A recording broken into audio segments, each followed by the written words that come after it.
Quem me livrará do corpo desta morte? Isso é o que Paulo falou em Romanos 7. E é sobre isso que a gente vai falar hoje. Esse é o Café com AP, uma live devocional para uma vida plena. E nós estamos na temporada Palavra Revelada. Você já leu a Bíblia? O quanto da Bíblia você já leu? Muitas pessoas falam assim, não, eu não preciso ler a Bíblia. Queridos, a Bíblia é a palavra de Deus. Se você não lê a Bíblia, você tem pouca base, pouca estrutura, pouco conhecimento de Deus. O quanto você tem orado? Não preciso orar muito. Você não precisa ficar com vãs repetições, mas se você não tem uma vida de oração, você também não se comunica com Deus. Tem um filme, Deus fala muito comigo através de filmes, né? E tem um filme antigo pra caramba, é o Lady Hawk, no Brasil é o Feitiço de Áquila, e tem na real, o protagonista desse filme não é o casal lá, né, que vive um drama, que nunca se encontram, né, foram amaldiçoados, e o cara, de noite, ele vira um lobo e ela de dia vira uma águia. E eles só se encontram na viração do dia. Esse é o drama do filme, né? Mas tem um cara que é o Rato, né? O nome dele é Rato. E ele é um ladrão. O filme começa com ele. E sabe o que é legal nesse filme? É que ele passa o filme inteiro falando com Deus. Né? O personagem ali desse ladrão chamado Rato, ele está o tempo inteiro orando. E aquele filme me ensina uma coisa: fazer da sua vida de pensamentos uma vida de oração. O pensamento da gente não para o tempo inteiro, a mente não para. A mente está sempre funcionando. E aí a gente cria o que eu chamo das novelas mentais. Sabe, você fica criando roteiros na sua mente. Você fica criando aqueles roteiros de situações hipotéticas, sabe? E muitas vezes, 90% do que você está imaginando na sua mente não vai acontecer. Então, ocupar a sua mente com a Bíblia, com a Palavra de Deus, né? E com uma vida de oração é o que vai alimentar o seu espírito. Olha a Laura falando aqui, né? O drama do impossível. Uau, isso ficou lindo esse negócio. Porque hoje o texto-chave de Paulo, que a gente está lendo aqui nesse plano de leitura de 6 semanas, é Romanos 7. Então alguém escreve aí para mim, Romanos 7. A gente vai ler o capítulo todo, mas eu quero ressaltar aqui o verso 24, tá? No verso 24, ele coloca o drama do impossível. Eu gostei, viu, Laura? Vou te dar os royalties. Ele bota assim, ó, que criatura miserável eu sou. Quem me salvará deste corpo sujeito à morte?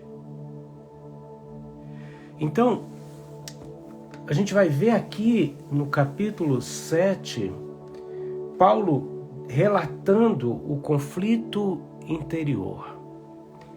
E nesse conflito interior, eu e você nos associamos com Paulo. Vamos orar e vamos ler a Bíblia? Eu convido você agora, não só para fechar os seus olhos, mas para não deixar nada roubar esse momento com Deus. Esse é o nosso momento devocional. Eu paro tudo o que vem com urgência na minha mente, determinando, sabe, prazos, datas, necessidades. Eu paro tudo isso. Eu estava orando com a Glaucia agora há pouco, a minha esposa, né? E estava falando, vamos orar aqui, amor. Jesus, chega para lá um pouquinho no barco, sabe? Jesus no barco, na tempestade, ele dormindo. Eu falei, chega para lá um pouquinho. A gente vai deitar contigo aqui, abraça a gente aqui de conchinha, sabe? É isso. Faz isso agora. Pai, nós estamos aqui com Jesus, seu filho, no barco, e nós também somos seus filhos. Jesus, chega para lá um pouquinho, deixa a gente deitar contigo. Nesse barco tem 2 lugares, ou o lugar do desespero com aqueles que estão dizendo, não te importa que a gente morra, ou do teu lado, deitado de conchinha, sabe? A gente vem aqui, Senhor, e deita do teu lado. Envolve a gente, Senhor, como um irmão mais velho que nos abraça, que nos envolve com o seu manto quente. Rabacaias. Abre o nosso entendimento para a tua palavra, em nome de Jesus. Aleluia. Glória a Deus. Marca aí, convida as pessoas. Convida aí o maior número de pessoas para tomar esse café com a gente, tá bom? Vamos que vamos. Romanos 7, vamos ler a Bíblia, hein? Tô te ajudando, tô pegando você pela mão, tá?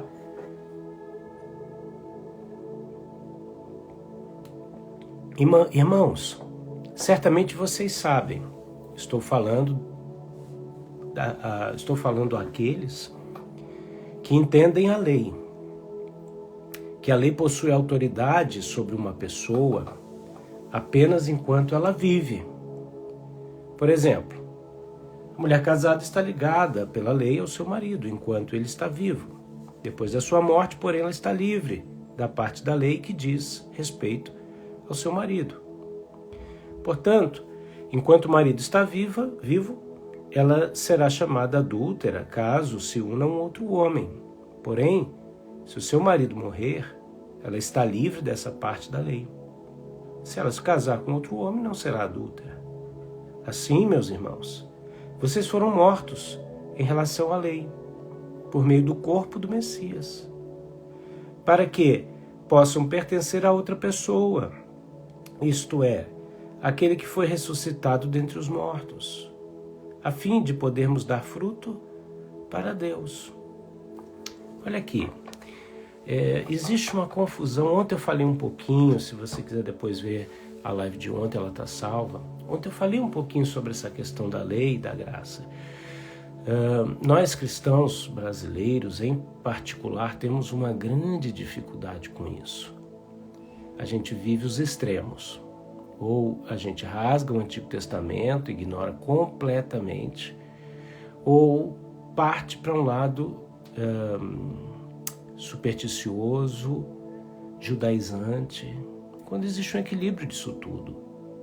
Jesus escolheu nascer no Oriente, através de uma nação, e se revelar através da cultura dessa nação. Então a gente tem que entender essa cultura, certo? Não tem problema nenhum você comemorar todas as festas judaicas. Eu quero e comemoro na minha vida, na minha casa, o significado dessas festas. E isso traz um novo sentido para a vida, certo? Existe um ponto de equilíbrio.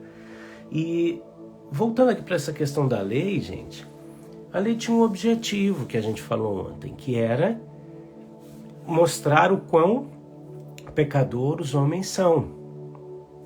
Paulo entra um pouco mais aqui, mostrando o seguinte, que pela lei, a lei tem domínio enquanto a pessoa está viva. Depois que ela morre, não tem mais domínio.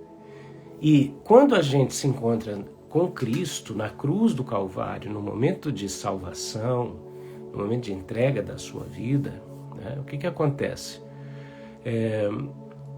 Ali você se une à morte de Cristo. Você cumpre, juntamente com Cristo, que cumpriu a lei, você cumpre. Você está entendendo? As pessoas, elas entram num frenesi, sabe? Para abrogar a lei.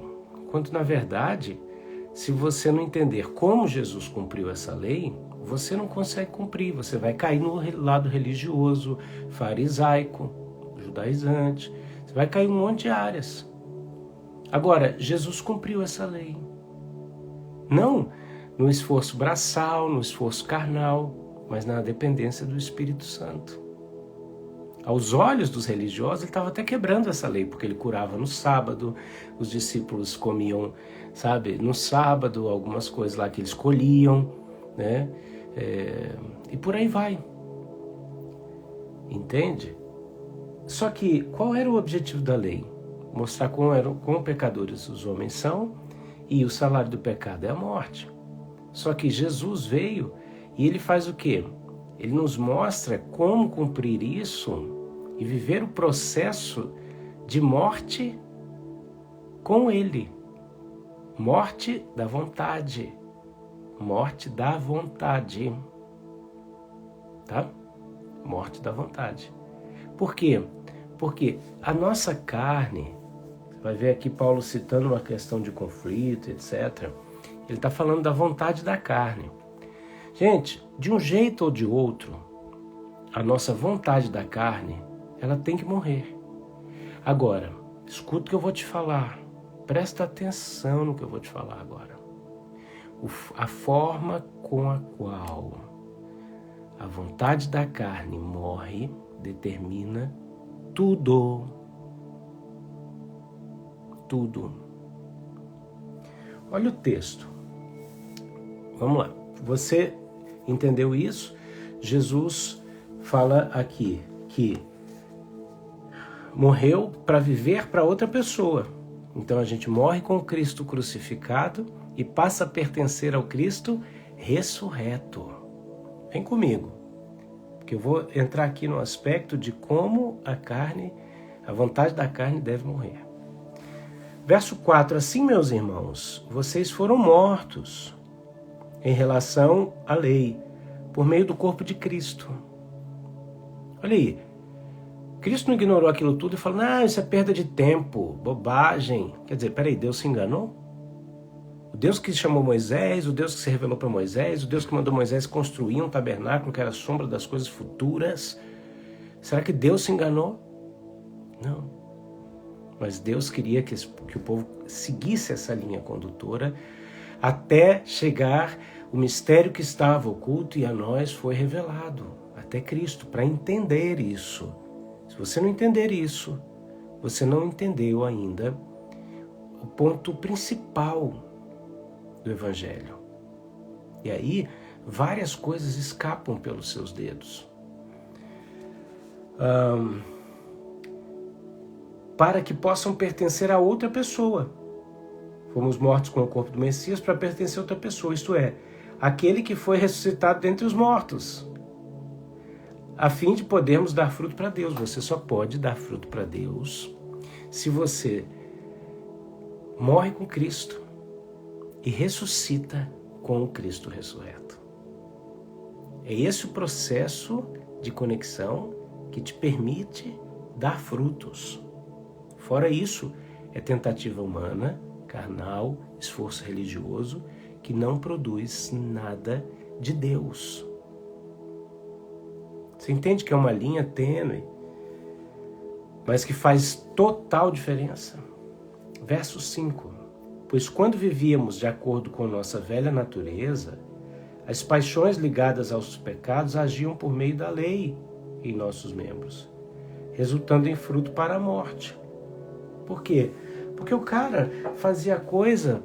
ele não estava ali preocupado com a lei, sabe? Para estar unido a Cristo, para conhecer a Deus, para entender o propósito de Deus. Ele estava preocupado de não sofrer a condenação que venha junto. Então, o que fazia? Ele dava um jeitinho, torcia a lei, sabe? Encontrava as brechas da lei para fazer o que ele estava afim. Então a lei era ruim? Não, a pessoa que era ruim.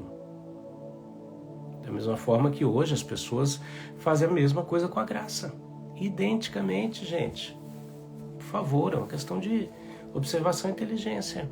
Do mesmo jeito que o povo no passado, ele torcia a lei em próprio favor, as pessoas torcem a graça no próprio favor.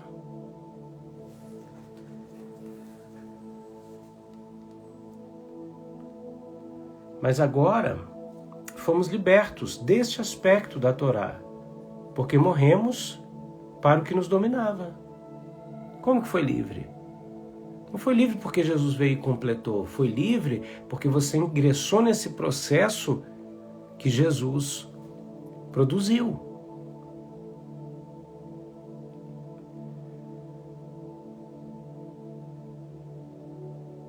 Verso 6, né? Mas agora fomos libertos deste aspecto da lei, porque morremos para o que nos dominava. O caminho da liberdade é esse. De modo que agora servimos de uma nova forma provida pelo Espírito. Nova forma provida pelo Espírito. Ok?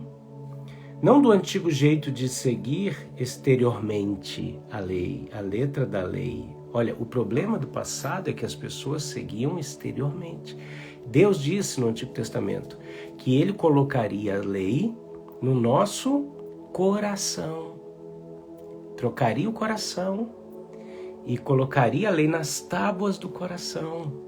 A mudança foi que veio de fora para dentro. Namahanda, equipa. Por isso te sentes cansado e sobrecarregado. Nekevio Shai. Porque não entendeu. Namaika. Mas eu quero te mostrar, diz o Senhor. Namarabaha. Para que nunca mais ande assolado de um lado ao outro. Tepovou Shanakipo. E volte a viver como um dia eu planejei, diz o Senhor. Aleluia. Uau. Portanto, o que devemos dizer? Que a lei é pecaminosa? Deus não o permita. Ao contrário, a função da lei era que, sem ela, eu não soubesse o que é o pecado. Por exemplo, eu nunca teria consciência do que a cobiça é se a lei não tivesse dito não cobice. O pecado, porém, aproveitando a oportunidade oferecida pelo mandamento, trabalhou em mim todo tipo de desejo maligno. Pois a parte da lei, o pecado está morto. Anteriormente eu vivia fora da estrutura da lei. Mas quando o mandamento me encontrou, o pecado tornou vivo. E eu morri. Ele está simplesmente explicando o processo. O processo continua idêntico. Só que antes estava tudo externo. Em Cristo passou a ser interno. Interno. O Espírito Santo te convence de toda a verdade, de todo juízo, de todo pecado. Ele te mostra. O diabo te acusa. O Espírito Santo te revela. Parecem essas coisas, não é? Mas a acusação do diabo não produz em você transformação. A revelação do Espírito traz junto consigo o compartilhar do coração de Deus. E você começa a sentir toda a tristeza que Deus sente quando eu e você erramos o alvo. Paulo dizia, eu morri. A gente também tem que morrer. Na verdade, quando a gente foi para a cruz, a gente morreu em Cristo. A questão é que tem muita gente aí que pegou o martelo, está arrancando os pregos e está aí ressuscitando coisa que já morreu em Cristo. Ou não vive, não caminha de maneira condizente com a decisão que já tomou. O mandamento que deveria trazer vida a mim, na verdade trouxe morte. Porque o pecado, aproveitando a oportunidade apresentada pelo mandamento, enganou-me. Por meio do mandamento me matou. Portanto, a lei é santa. Isto é, o mandamento é santo, justo e bom. Então, algo bom se tornou uma fonte de morte para mim? Deus não permita. O contrário.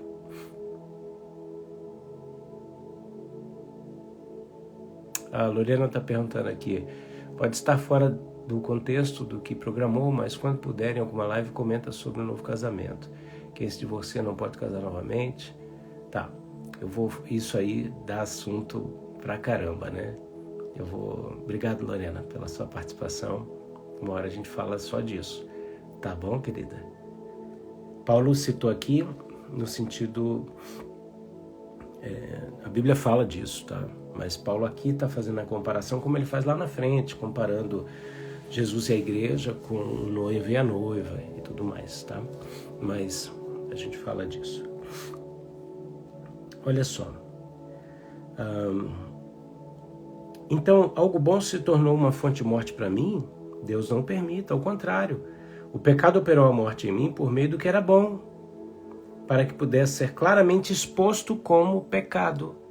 Então, pecado tem nome e tem que ser denominado, tá? De forma que o pecado, por meio do mandamento, pudesse ser experimentado como algo sobremaneira pecaminoso. Então, não tem esse papinho de que, não, pecado é pecado. Porque sabemos que a lei é do Espírito, com letra maiúscula. Quanto a mim, estou preso à velha natureza, vendido ao pecado como escravo. Não entendo o meu comportamento. Não desejo fazer o que faço. Em vez disso, faço o que odeio. E se faço o que não desejo, estou de acordo que a lei é boa. Entretanto, agora não sou mais eu quem o faz, mas o pecado alojado em mim. Porque sei que não existe nada de bom alojado em mim, isto é, na minha velha natureza. Posso desejar o que é bom, mas não sou capaz de fazê-lo. Portanto, não faço o bem que desejo, em vez disso, o mal que eu não desejo é o que eu faço. Paulo está falando do conflito que a gente vive, da luta da carne com o espírito, da vontade da carne. Tá? Quando a gente fala da carne, gente, pelo amor de Deus, eu não estou falando de fome, frio, sede, calor, sono, tá? Eu estou falando da vontade da carne. Em outras palavras, os desejos da alma. E Paulo está dizendo o seguinte, que ele vive esse conflito, o bem que ele queria fazer, ele acaba não fazendo, e o mal, que por ele ter nascido de novo, é isso que ele está falando aqui, ele nasceu de novo. Então, o mal que ele tem consciência que essa nova natureza não deve manifestar, ele acaba fazendo, e ele percebe o seguinte, que isso acontece pelo pecado que ainda habita nele. Então ele está apontando para um lugar dentro dele que está pedindo por uma solução, por uma conexão. Ele está mostrando esse conflito e ele está direcionando a gente para uma solução do conflito. Tanto que ele fala, não entendo o meu comportamento. É isso, como que eu posso ser nascido de novo e ter falhado? Esse é o caminho do arrependimento. Você entende? Isso é totalmente diferente do cara bater no peito e dizer, eu sou pecador. Você nasceu de novo, querido. Se você nasceu de novo, o sentimento que tem que existir quando você pecar é, eu não entendo isso. Por que eu fiz isso? Sabe? Como que eu posso ter feito isso? Como que eu posso ter dado lugar a isso? Porque esse é o caminho de transformação. É você dizendo, peraí, eu entreguei minha vida para Jesus. Isso não faz parte. Esse tipo de atitude, ele inibe completamente a iniquidade. Existe uma diferença de pecado para iniquidade.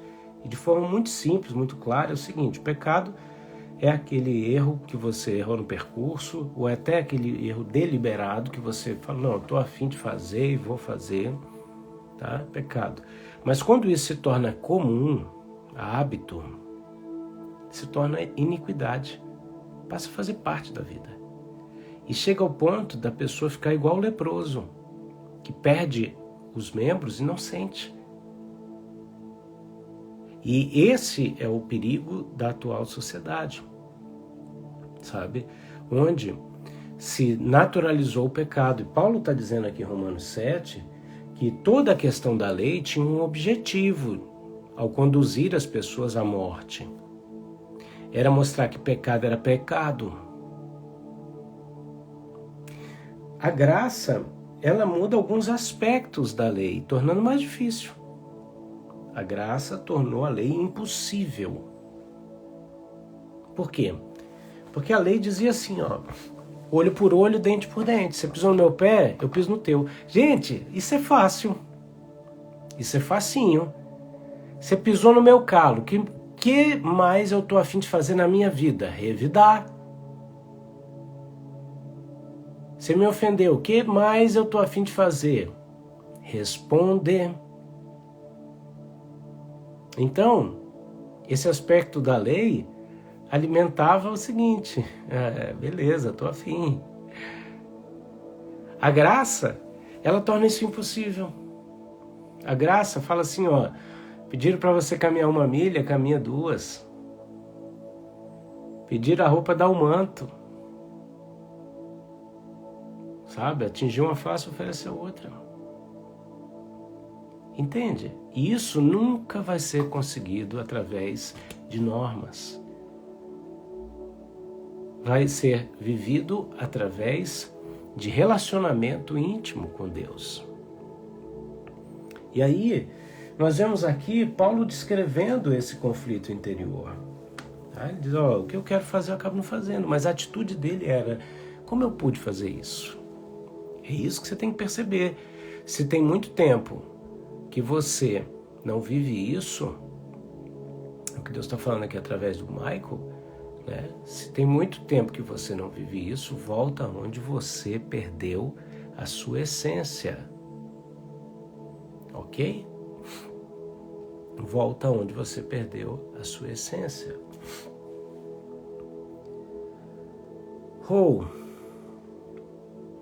Aí Paulo descreve aqui no verso de número 20. Tá? Ele diz aqui, eu não consigo fazer nada bom. Jesus disse que sem ele nada nós podemos fazer. Tá? Verso 20, contudo, se eu faço o que o verdadeiro eu não deseja, não é mais o verdadeiro eu quem o faz, mas o pecado que está alojado em mim.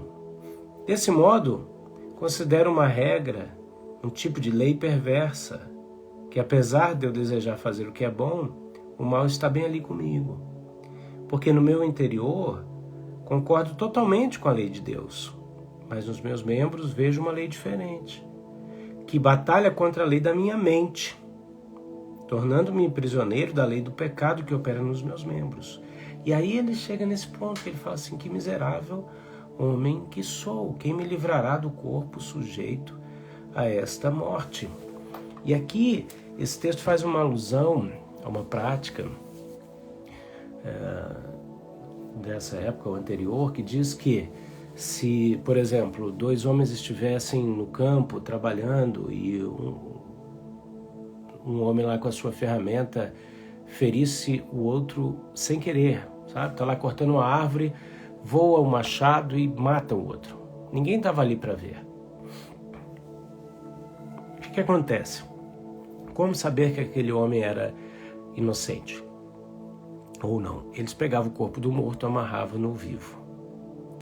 Se os vermes do corpo morto tomassem o vivo, ele era culpado e aí condenado.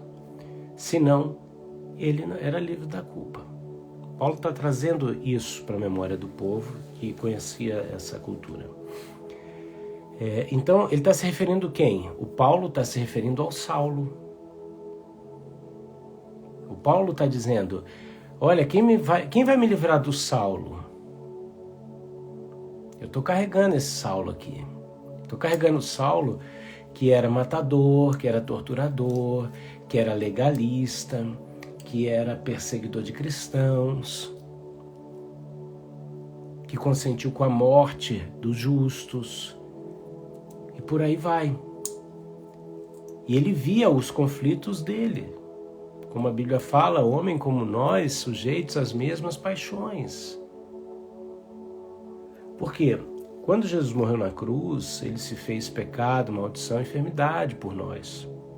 Mas nós estamos sujeitos a estas coisas. Por favor, não caia no erro de dizer que não existe mais pecado. Existe. Nós não somos nascidos de novo, não somos pecadores profissionais. É aquela historinha que eu já contei, gente. Eu já pintei casa, eu já pintei igreja, sabe? Mas eu sou pintor? Não. Eu faço, mas eu não sou pintor. Quando eu contrato um pintor, eu vejo exatamente a diferença, né? Então, essa é a diferença entre cometer pecados e ser um pecador. Você nasceu de novo, mas ainda vive o conflito na sua carne. Sim, porque apesar de Jesus ter se feito pecado, enfermidade e maldição por nós estamos sujeitos a estas coisas. E aí o Senhor diz que existe um jeito de você lidar com isso. Grande abraço para a pastora Verusca, para os demais pastores aqui, né, que tem participado da nossa mentoria de líderes que acontece aí. O ano passado aconteceu 2 vezes ao ano, né? Esse ano provavelmente vai acontecer só uma, a gente vai avisar isso mais para frente, né? Deus te abençoe, querida. E isso é muito importante. Por quê? Porque Paulo, ele não nega isso. Não nega isso. Viver uma vida de santidade não é negar a fragilidade, fingir que ela não existe, que ela vai fugir. Vou fingir que, que a tentação não existe e vou fugir. Não, a Bíblia fala que o sábio, ele vê a armadilha e foge. Ele sabe que ela existe. Quando a gente vê o caso lá de José no Egito, né? O pessoal brinca aí com a Potifona, né? A mulher do Potifar, né? O que ele fez? Ele fez o certo. Ela veio pra cima dele, ele saiu fora, ele fugiu. Imagina, não, vou ficar aqui que não vai dar nada. Então não é fingir que o problema não existe que você resolve esse problema. Ok? O caminho, Paulo diz, ele fala assim, quem me livrará do corpo sujeito à morte? Ele termina dizendo assim, graças a Deus, ele o fará, por intermédio de Jesus, o Messias, nosso Senhor. Em resumo, com minha mente eu sou escravo da lei de Deus, mas em relação à minha velha natureza, sou escravo da lei do pecado. Paulo está contando esse conflito, né, aqui, que é muito importante a gente entender esse processo do próprio plano de leitura, tá? Que nos propõe aqui, que é muito especial, tá? Ele nos propõe esse conflito. Depois, segunda-feira, se Deus quiser, a gente vai ver Romanos 8, que ele fala da vida guiada pelo Espírito. E o que eu quero adiantar nesses minutos finais é uma coisa, é que existe uma maneira apontada pelo apóstolo Paulo, uma maneira não só ideal, mas como ela é ideal porque ela é eficiente de você lidar com as suas limitações, com a carne, com tudo que você enfrenta. Eu escrevi um material sobre isso, tá? No Manual da Felicidade, que é um dos nossos cursos, e nos próximos dias 15, 17 e 19, eu vou divulgar para vocês. Vai acontecer aí um evento 100% online e gratuito, onde a gente vai falar sobre esse assunto, do ministério sacerdotal, de como lidar com as nossas limitações, tá? Que é o que Paulo está falando aqui. E eu quero dizer para você que existe uma diferença entre ser eficiente e ser eficaz. Por exemplo, o cara que é eficaz, ele resolve um problema momentâneo. Tá? Digamos, você está lá trabalhando no escritório, né? E aí você viu que tem uma goteira, né? Tem lá uma goteira, entendeu? Aí o que acontece, né? essa goteira tá lá, e aí você viu que tá inundando, fez uma poça de água e tal, entendeu? Essa eficiência, ela diz respeito a um trabalho bem feito, tá? Agora, a eficácia, ela já fala de um trabalho realmente que produz um resultado permanente. Se você levanta, vai lá, pega um balde, uma toalha, enxuga o chão, tá legal, você foi um cara eficiente, tá? Proativo, legal, teu chefe vai falar que legal. Mas se ele chegar lá na outra semana e encontrar o mesmo balde com a toalha molhada no chão e a cada 2 horas tem que vir alguém esvaziar o balde, torcer a toalha, ele deixa de achar você um cara legal, uma pessoa legal.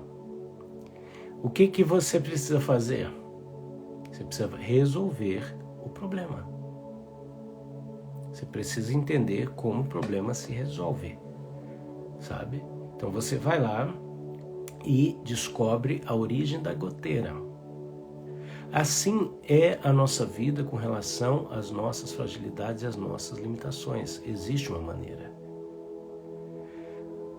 Durante muito tempo da nossa vida cristã, a gente fica esvaziando balde e torcendo toalha. Só que o que Paulo vai apontar para a gente vai mostrar um caminho excelente onde você usa as situações em seu favor. E isso traz crescimento e fortalecimento.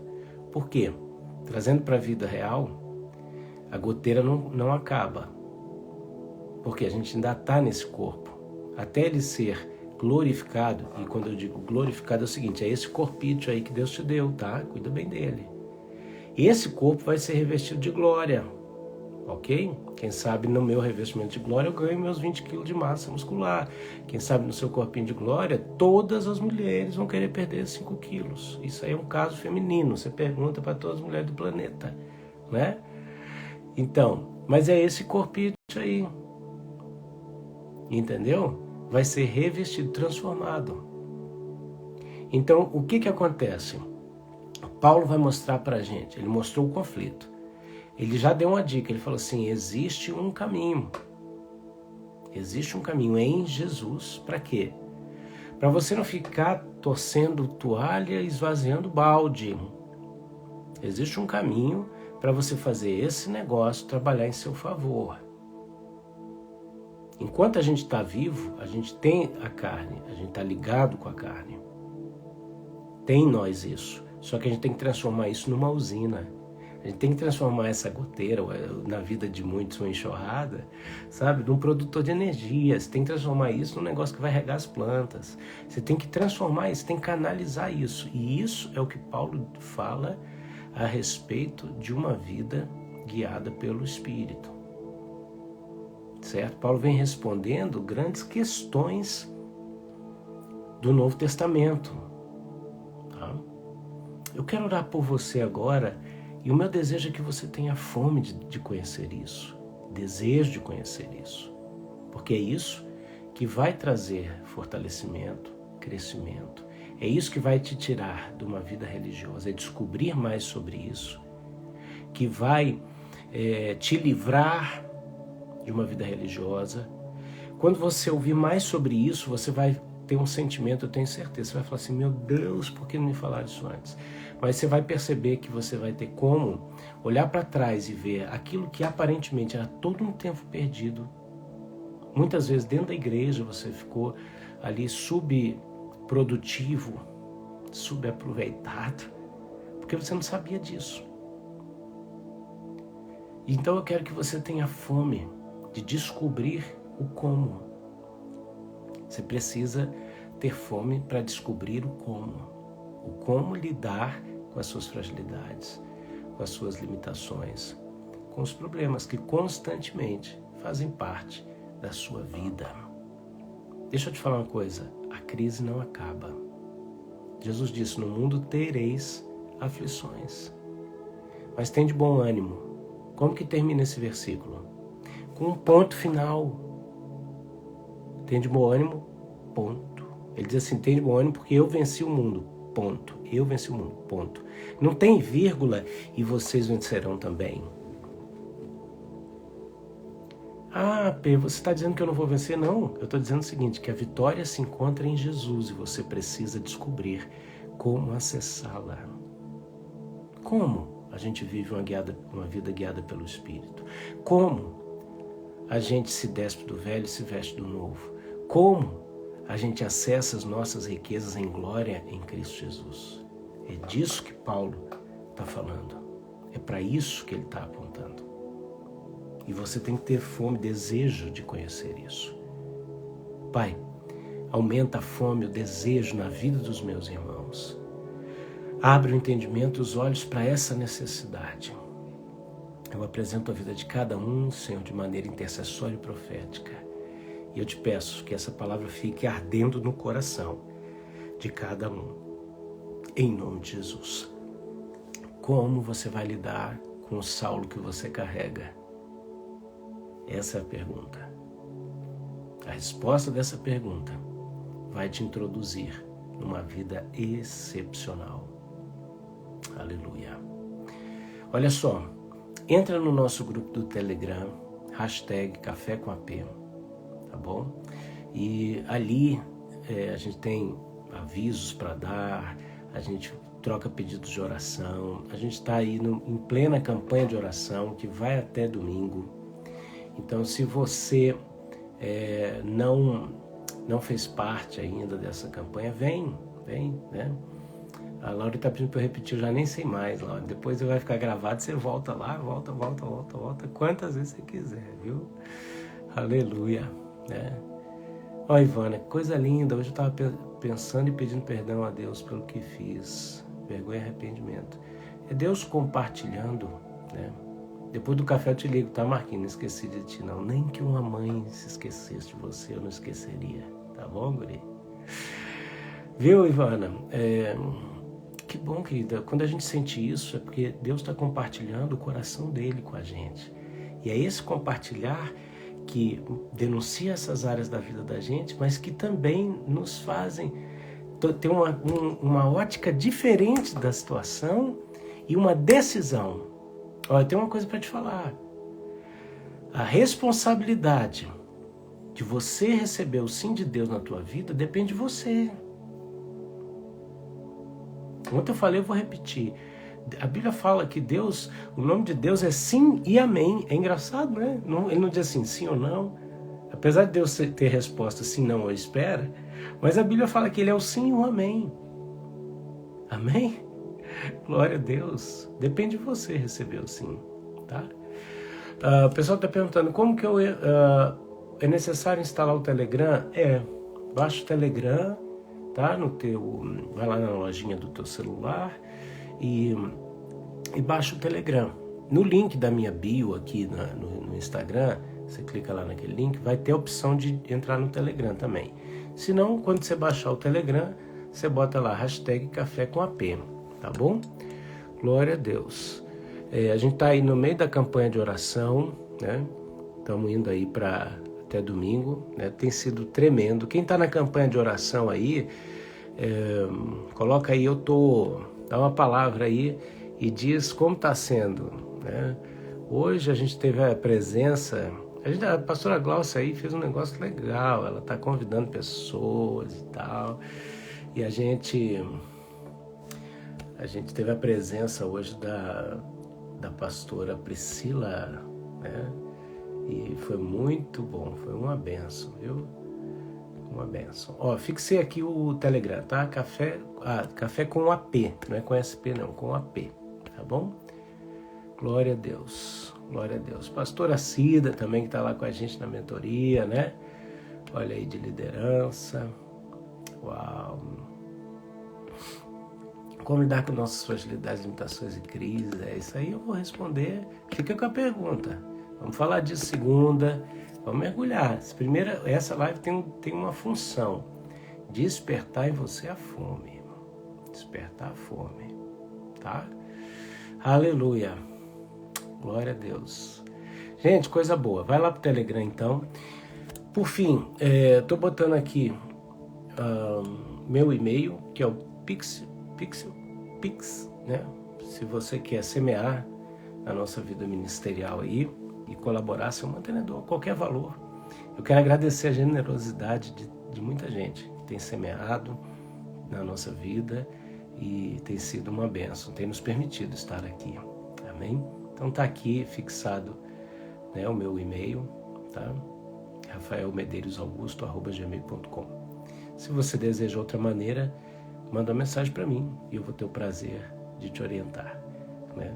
Muito obrigado às orações, muito obrigado às palavras de ânimo, né? Deus tem levantado intercessores para a nossa vida. A gente não estaria de pé, a gente não estaria aqui se não fossem os intercessores e os mantenedores. Pessoas que oram por nós e pessoas que, sejam generosamente com as ofertas, com os dízimos, ou participando de um dos nossos cursos, né, adquirindo um dos nossos materiais, está mantendo essa obra. Amém? Uau! Que Deus te abençoe e te guarde e faça resplandecer o seu rosto sobre ti e te dê a paz. Aqui, ó, Ricardo Ellis, aqui, ó, eu estou entrando aleatoriamente, mas cada vez parece uma descida de toboágua. Isso aí vem fundo, filho, mergulha nesse negócio, tá? Mergulha que é só bênção, Queridões, bom final de semana, descansa, sábado tá aí, domingo, tá bom? Fica com a família, se diverte.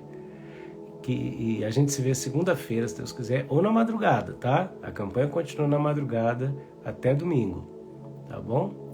Beijão pra vocês, vou salvar a live. Aí você vai lá, curte, comenta e compartilha. Tchau, tchau. Grande abraço.